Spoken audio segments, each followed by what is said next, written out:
World News in 5. Right now.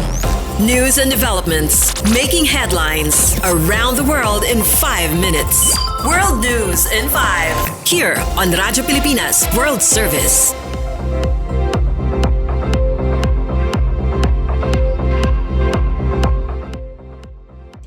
This is World News in 5 here on Radyo Pilipinas World Service.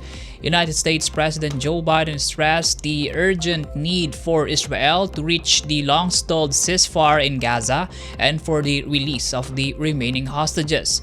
The U.S. leader made the push during his latest phone call with Israeli Prime Minister Benjamin Netanyahu. According to the White House, Biden discussed with Netanyahu the upcoming talks in the Egyptian capital Cairo this weekend that aim to remove any remaining obstacles in reaching the truce in the war-torn Palestinian enclave. Biden, along with his Egyptian and Qatari counterparts, have been pushing Israel and Hamas for months to fill the remaining gaps and commence the immediate implementation of the ceasefire deal. This is as the risk of a wider conflict looms in the Middle East following the recent developments, including the killings of Hamas leader Ismail Haniyeh and a Lebanese militant group Hezbollah commander earlier this month. Despite the mounting pressure on Israel and Hamas to immediately end their fighting in Gaza, the two sides have chosen to stick to their demands, prolonging the negotiations and clashes in the war-torn city.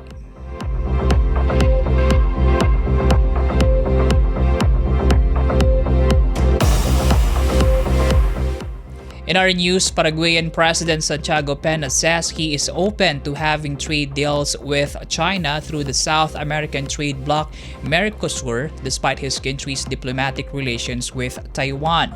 In an interview with the news agency Reuters, Peña says his country's position in dealing with China is fully open, adding that the hindrance in reaching such deal is due to Beijing not accepting Paraguay's recognition of Taiwan.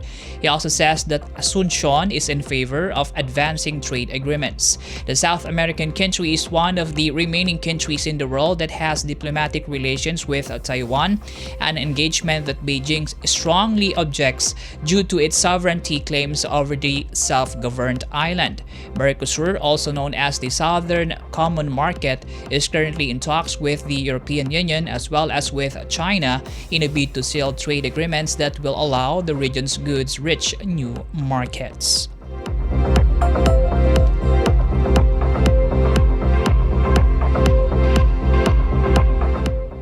And for our Philippine Embassy and Consular news, the Philippines Department of Migrant Workers, or DMW, says that all 23 Filipino crew members of a ship that was attacked by Yemeni rebel group Houthis were safe. Citing information from the Philippine Embassy in Bahrain, the DMW says the Filipino seafarers were successfully rescued from the damaged ship and will be brought to a safe port. According to reports, the Greek-owned oil tanker MT Soyunion was adrift after it was hit by Houthi missiles off the Yemeni port of Hodeida in the afternoon of August 21.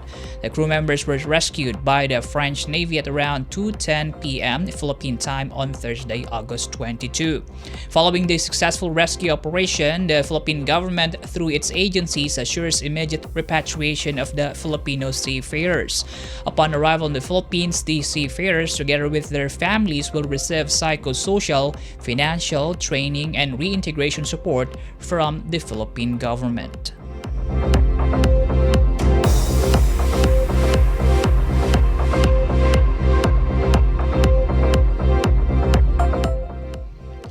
In a bid to bolster its tourism promotion efforts, the Philippine Embassy in Jordan, headed by Ambassador Wilfredo Santos, recently held a meeting with the officers of the Philippine Travel Agencies Association, or PTAA, to discuss ways forward in attracting Jordanian tourists in making the Philippines their travel destination. In his opening remarks during the meeting, Ambassador Santos acknowledged the role of the association in creating a dynamic tourism industry in the Philippines and their their contribution to economic development. He emphasized the need to leverage the complementary advantages of the Philippines and Jordan in terms of tourism destinations, with Jordanians looking forward to seeing the Philippine beaches, diving destinations, among others, and Filipinos wanting to visit Jordan's religious and historical sites. The ambassador also highlighted the importance of connecting them with their Jordanian counterparts to initiate projects that would promote two-way tourism benefiting both the Philippines and Jordan. The PTAA, represented by its president, Ms. Evangeline Tankiang Manotok, expressed keenness in pushing collaborations that would ensure a higher number of Jordanian tourists in the Philippines. She said the initial effort is timely, especially since their association is now more open to emerging markets. She also expressed their willingness to partner with the embassy and other stakeholders in Jordan in promoting two-way tourism.